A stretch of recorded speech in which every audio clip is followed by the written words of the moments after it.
नमस्कार साथियों, मुलाकात में आपका स्वागत है। मेरा नाम है अर्पित कुमार। साथियों, हम लगातार एटा के अंदर हो रही सारी घटनाओं को, सारी खबरों को आपको दिखाते रहते हैं। आज इसी क्रम में आज हमारे साथ मौजूद हैं भारतीय किसान यूनियन किसान के राष्ट्रीय अध्यक्ष पवन ठाकुर जी। उनसे बात करेंगे। उन्होंने आज एक प्रेस कॉन्फ्रेंस का आयोजन किया था, उनसे हम बात करते हैं कि किस संबंध में उन्होंने किया था, क्या उनकी मांग है। और उनका 2 फरवरी को एक एटा पे जिला मुख्यालय पर महापंचायत का आयोजन भी हो रहा है। उन सारी चीज़ों में हम बात करते हैं। अध्यक्ष जी, पहले तो बहुत बहुत स्वागत है मुलाकात में आपका। मुलाकात चैनल का भी बहुत बहुत धन्यवाद। आज आपने ये प्रेस कॉन्फ्रेंस करी है, तो क्या किसके संबंध में की है?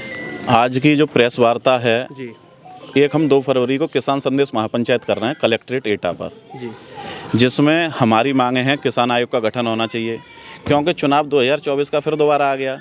2014 से किसान आयोग के गठन की बात कही थी सरकार ने, आज तक किसान आयोग का गठन नहीं हो पाया है। उसके बाद में दूसरी चीज़ है, किसानों के सभी प्रकार के कर्जे माफ़, स्वामी रंगनाथन आयोग की सिफारिशें लागू की जाएं। और एमएसपी पर जब 3 काले कानून आए थे, उस समय पर एक आश्वासन दिया गया था कि हम एमएसपी पर ठोस कानून बनाएंगे हैं, तो अभी तक वो भी नहीं हो पाया। उसके बाद में जो किसान कृषि उपयोगी संसाधन खरीदता है, उन पर जो बैंक ब्याज लेते हैं वो गाड़ी वगैरह 4 व्हीलर से ज़्यादा का लेते हैं, वो ब्याज भी कम किए जाएं। खाद व बीज की जो कीमतें लगातार बढ़ रही हैं उन पर लगाम लगाई जाए। उसके बाद में एक और मांग थी पर्यावरण को बचाने के लिए कि किसानों को जो घरेलू सिलेंडर है उसकी कीमत 500 रुपये की जाए, क्योंकि महंगा सिलेंडर होने के कारण किसान खरीद नहीं पाता है और वो लकड़ी वगैरह काटता है। तो इसको लेकर के सरकार से मांग है, पर्यावरण बचाना है तो सिलेंडर की कीमतें कम करें। मतलब सरकार को घेरना है, चुनाव आ गया है तो तैयारी आप लोगों ने भी शुरू कर दी है सरकार को घेरने की। सरकार, अब ये बताओ, अभी सरकार से ही मांगेंगे हम लोग, तो अभी राहुल गांधी से मांगने थोड़ी नहीं जाएंगे या अखिलेश यादव से मांगने थोड़ी नहीं जाएंगे। जिसकी सरकार है उसी से बात करी जाएगी।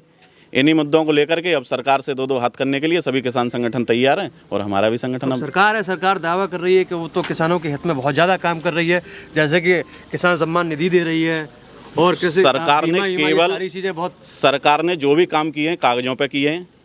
आकर के एक गांव में बताएं कि कौन से किसान की आमदनी दोगुनी हुई है। आकर के एक गांव का एक किसान खड़ा करें, उससे पूछें कि तुम्हारी आमदनी दोगुनी हुई है कि तुम आत्महत्या के कगार पर हो। आज की स्थिति ये है, गांव में किसान केसीसी का ब्याज नहीं भर पा रहा है। उसे फसल का, आलू का मूल्य कहाँ मिल पाया किसान को? अभी तक जब से सरकार ये बनी है तब से मूल्य नहीं मिल पाया आलू का आज तक किसानों को। तो आमदनी वगैरह दोगुनी वगैरह करने का केवल वायदा कागजों में ही रह गया है, कोई आमदनी दोगुनी नहीं हुई है। अभी सरकार ने 1 लाख करोड़ का बजट कृषि का वापस किया है। जो कृषि मंत्रालय को जो बजट था वो अभी वापस किया है। उसमें कर्जे ही माफ़ कर देते किसानों के, वापस करने की क्या ज़रूरत पड़ गई? जब उन्होंने अपना फंड वापस कर दिया, किसानों पे ही खर्च कर लेते। तो ये कहीं ना कहीं किसानों के प्रति दोहरी मानसिकता रखते हैं। केवल चुनाव पे किसानों को प्रयोग करना जानते हैं और उसके बाद में किसान आत्महत्या करे, कुछ भी करे। ये सब नहीं हो पाता अब चुनाव तक, तो फिर क्या करेगा आपका संगठन? हमारा संगठन चुनाव पे अगर इन तरीके के वादों पर ये नहीं आते हैं तो हम लोग जगह जगह जैसे हर एक पार्टी से मांग करेंगे। ये नहीं कि अभी सरकार दूसरी की बन गई उससे न मांग करें।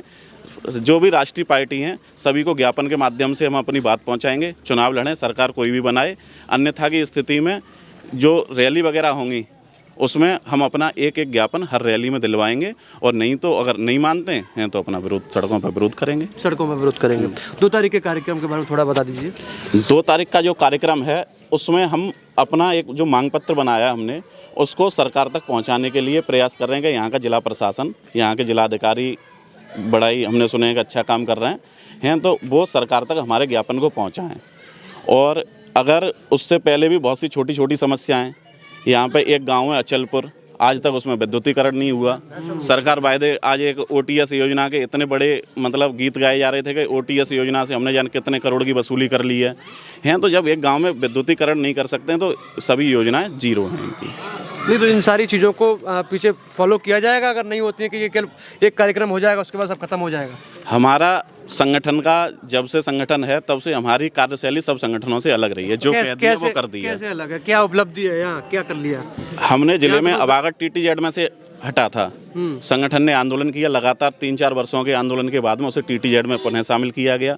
बहुत से चकबंदी की प्रक्रिया थी, चकबंदी वाले लूट कर रहे थे गांव में, चकबंदी कैंसिल करवाई। बहुत से काम किए हैं संगठन ने जो ज़मीनी स्तर पे किए हैं। सरकार की तरह हमारा काम चिल्लाने का नहीं है। जो काम करते हैं हम केवल किसान के हित के लिए करते हैं, उसकी हमें शोबाजी करने की कोई आवश्यकता नहीं है। जी, तो बहुत बहुत धन्यवाद पवन ठाकुर जी।